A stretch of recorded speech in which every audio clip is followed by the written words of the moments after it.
क्या आपको पता है कि 1950 में भारत का सबसे अमीर व्यक्ति कौन था?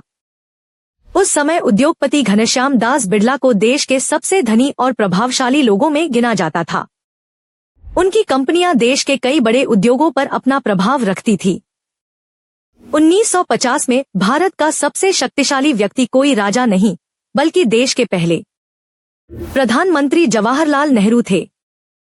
नए भारत की विदेश नीति, रक्षा, उद्योग और विकास की दिशा तय करने में उनकी सबसे बड़ी भूमिका थी।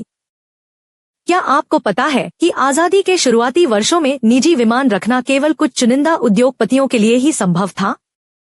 टाटा और बिड़ला जैसे बड़े कारोबारी बिजनेस के लिए अपने निजी विमान इस्तेमाल करते थे, जो उस समय बेहद दुर्लभ बात थी। 1950 के दशक में भारत की सबसे महंगी कारों में रोल्स रॉयस और कैडिलैक जैसी विदेशी लग्जरी कारें शामिल थी। इन्हें केवल महाराजा, बड़े उद्योगपति और बेहद अमीर लोग ही खरीद सकते थे। उस समय इनकी कीमत कई लाख रुपए थी, जो आज के हिसाब से दर्जनों करोड़ रुपए के बराबर मानी जा सकती है। उस दौर में देश के सबसे अमीर लोगों के घर किसी महल से कम नहीं होते थे, जहां विशाल बगीचे, विदेशी फर्नीचर और दर्जनों नौकर हुआ करते थे। क्या आप जानते हैं कि 1950 में सिर्फ 1 रुपए की कीमत आज के कई सौ रुपए के बराबर मानी जाती है?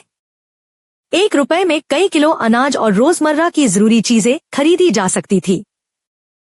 उस समय रेडियो रखना ही अमीरी और प्रतिष्ठा की पहचान माना जाता था, क्योंकि टीवी भारत में अभी आया ही नहीं था। लंबी दूरी की यात्रा के लिए अधिकांश लोग ट्रेन पर निर्भर रहते थे, जबकि हवाई जहाज में सफर करना केवल अमीर लोगों के लिए संभव था। घर में टेलीफोन लगवाने के लिए लोगों को महीनों या कभी कभी वर्षों तक इंतजार करना पड़ता था।